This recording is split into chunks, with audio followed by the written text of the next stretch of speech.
Hey guys.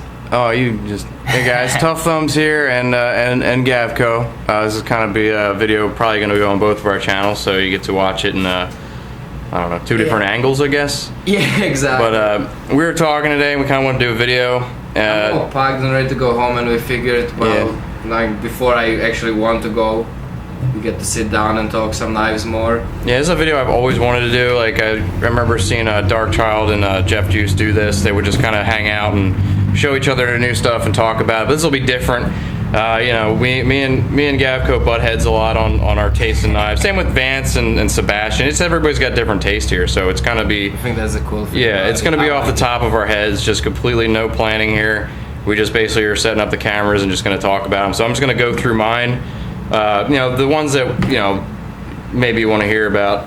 Nothing with our stuff, just production knives and custom knives. So I guess first right off the bat here, you know, the elephant in the room here, literally, the WR Blade Works. Now I love this thing.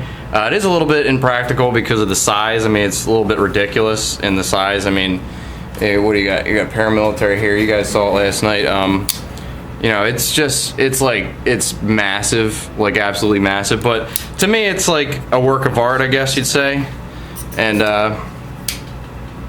you know, it's kind of like a sculpture of a knife, like almost like like, you know, it's supposed to hang it on the wall as a representation of WR's work or something like that. Yeah, I think that's the best description of the knife. Yeah, I mean, it's not. I mean, it can be used. I'm probably going to use it because, you know, the only, you know, if I paid for this, you know, full out, I probably would never use it. But this is in exchange for some work from a good friend, good deal and everything, so I probably will use it, actually.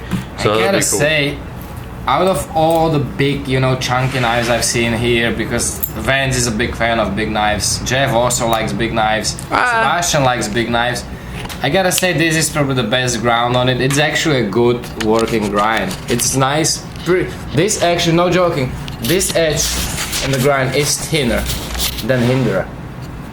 And it's, if you were to use this, you can definitely use it. You can use this in the kitchen.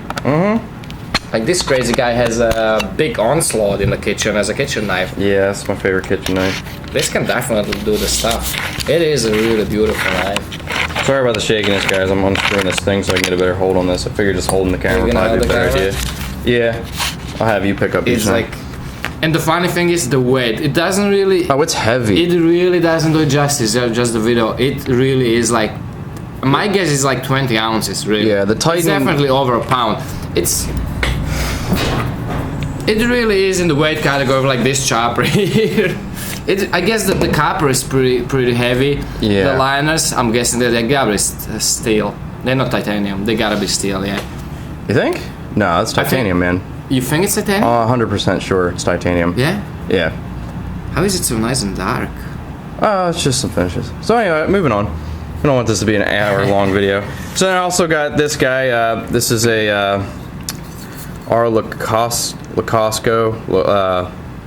Laconico. I'm sorry. This is my first experience with one of these. I traded my Will's Hermano for this.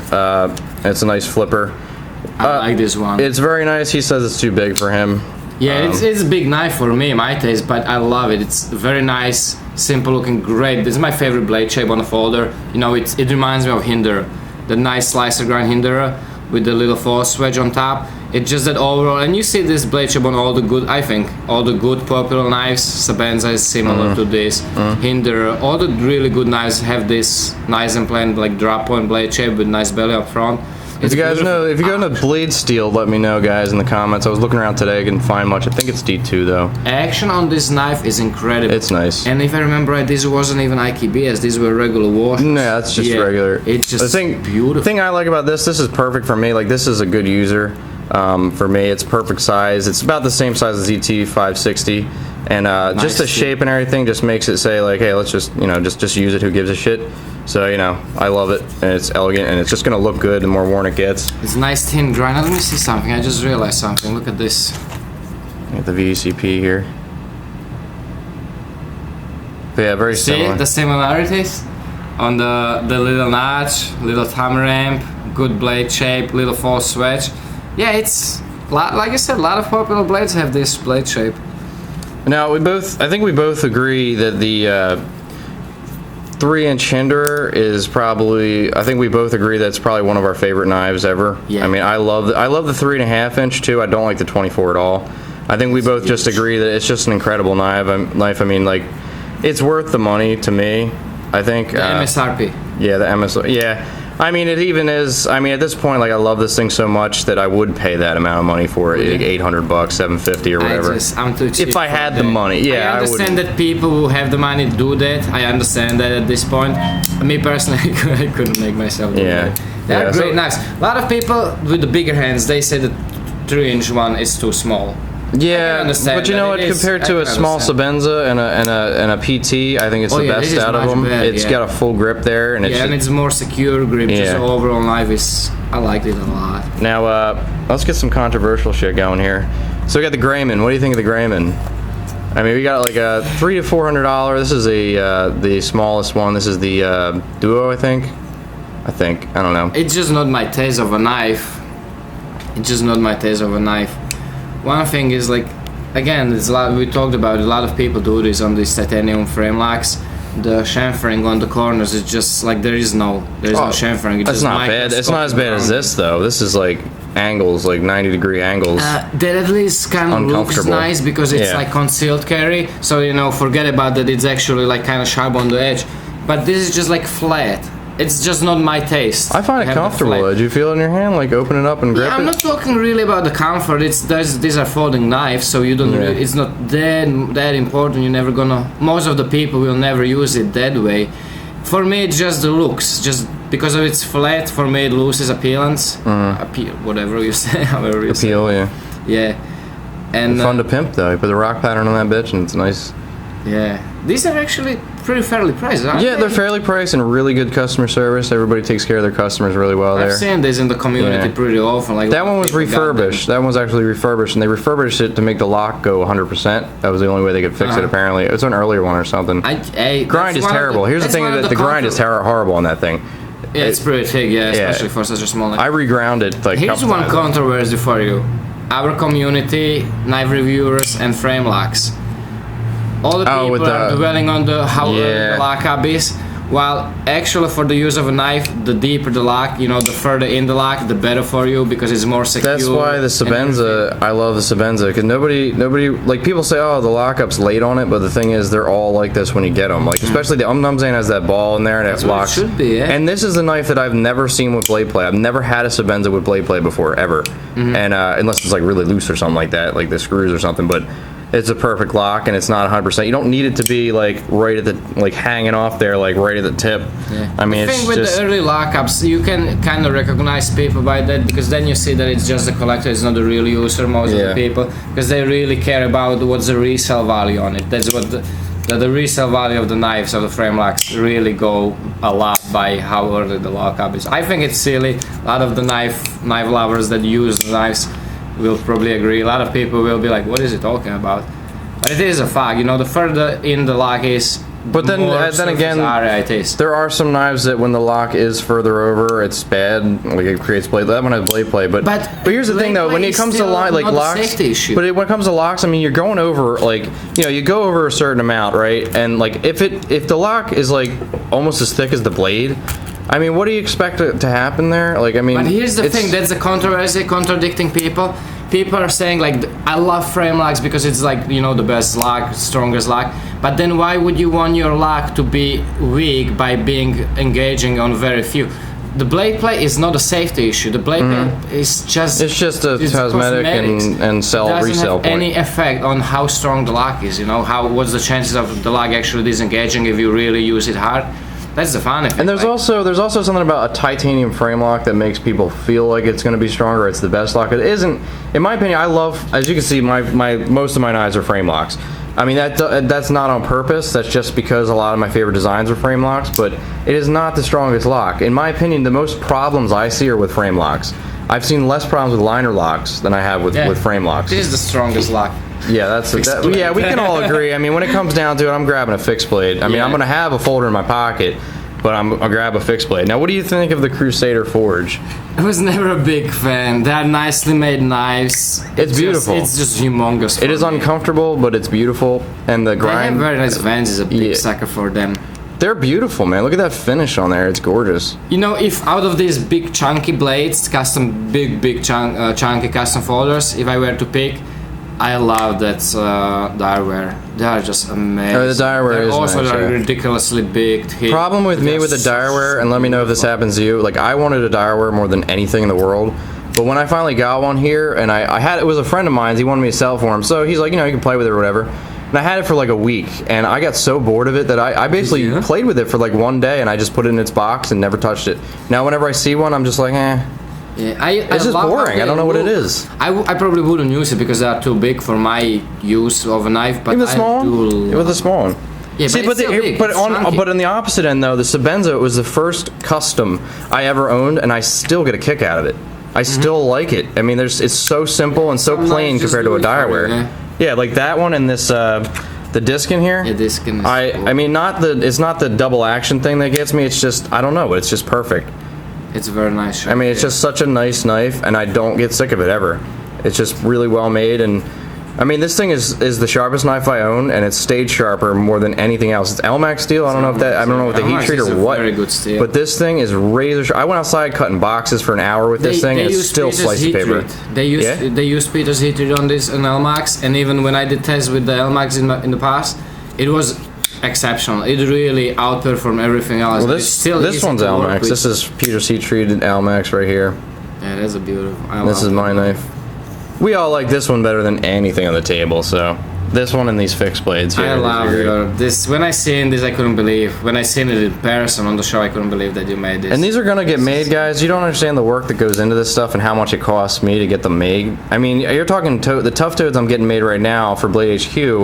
I mean, I'm running about almost $4 grand spent on it. I mean, it's not cheap, guys. I mean, it takes a little while to get, and it's not even. I'm gonna get half of them in, and I gotta get them heat treat after I make them.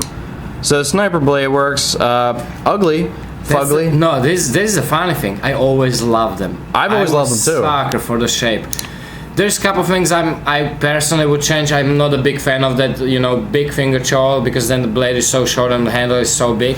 But I always love the curve on them. I love the shape. It's organic. There's no like straight edges anywhere. It's just nice and organic. That one's very comfortable. What happened? How come this one? Did you reground this one? No, that one was ground thinner. That's incredible. Because normally, and no joking, normally it's pretty much every sniper blade was before when I grabbed it.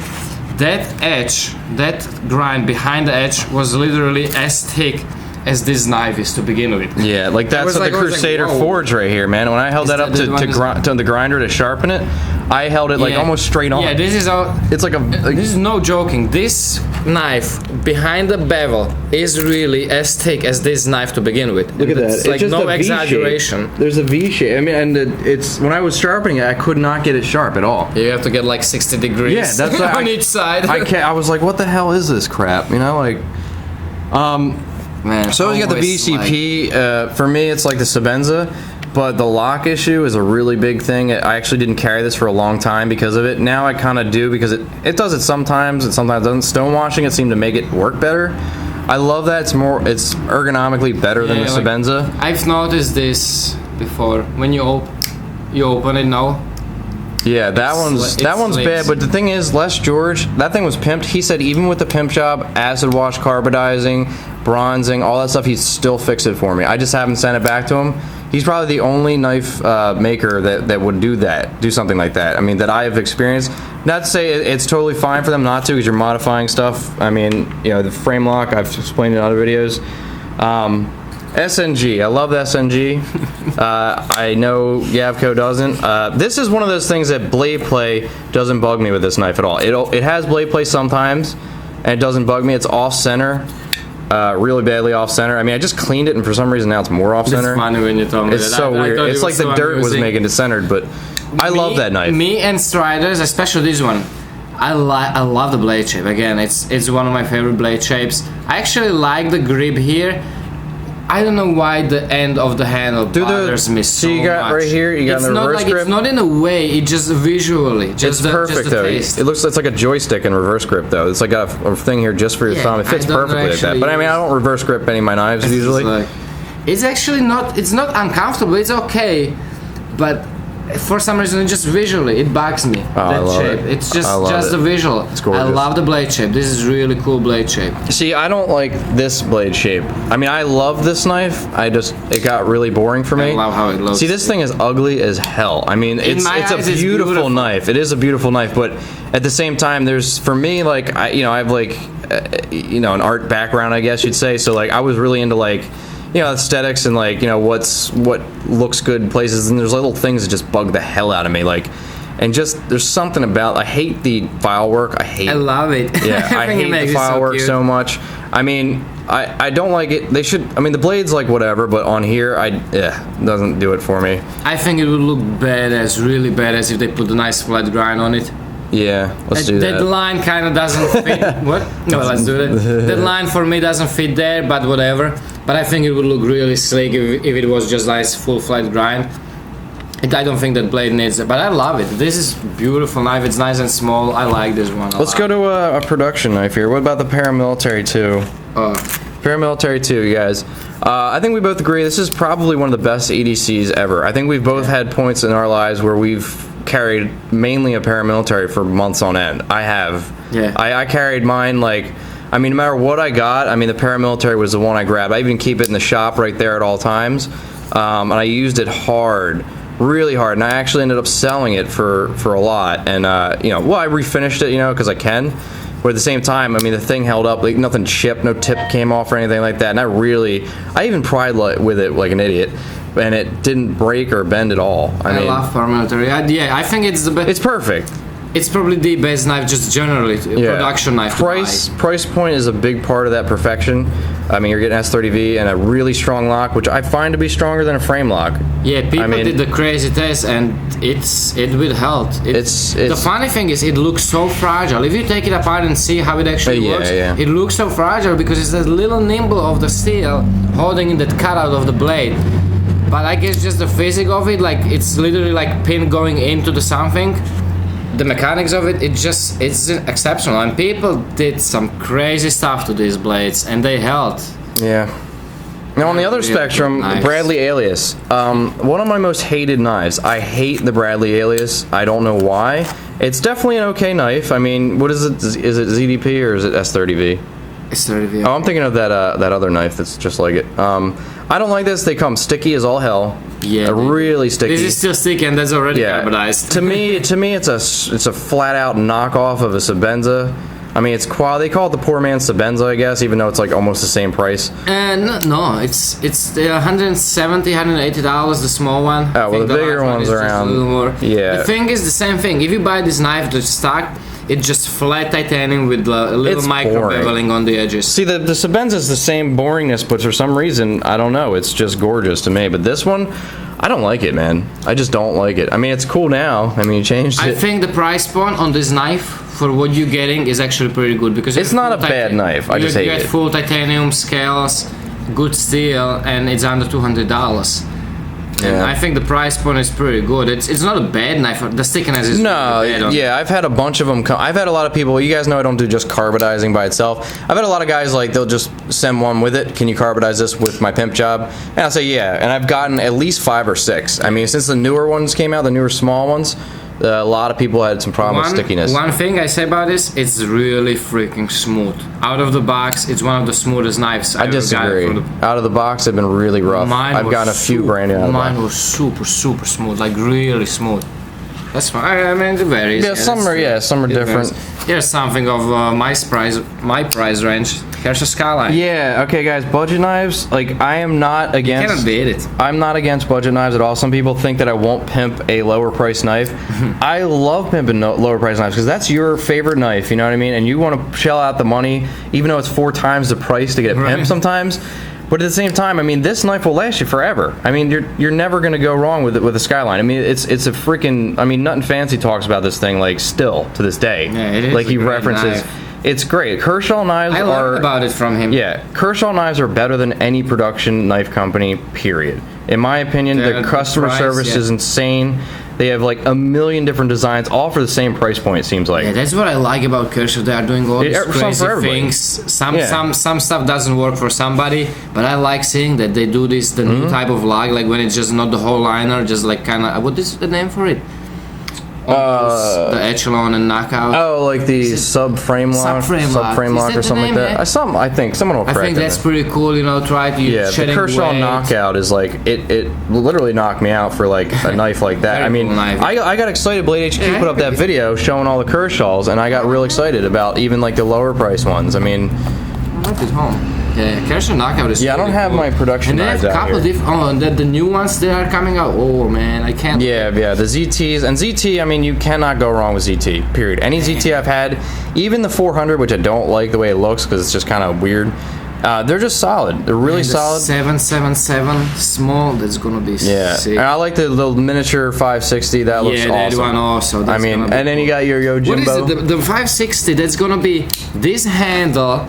But with the 560, it's not the same shape. It's the same like it's like basically they took this knife and like sculpted it into a 560 handle. It's gonna be. It's got the same cubey, like, you know, thick titanium on this side, and yeah, it's cool, man. I mean, that's the only problem with the 560 is it was big and it's got I love that knife, but it was so big. It was a good knife. Yeah, I'm sick of it, but 777 is gonna be sweet, but it's small. I don't know if they call it 77 small or something. Well, here's something. Here's something. Benchmades, I hate their new stuff. Like, I've seen the stuff coming out. I think their designs are like dated and they're not doing anything good.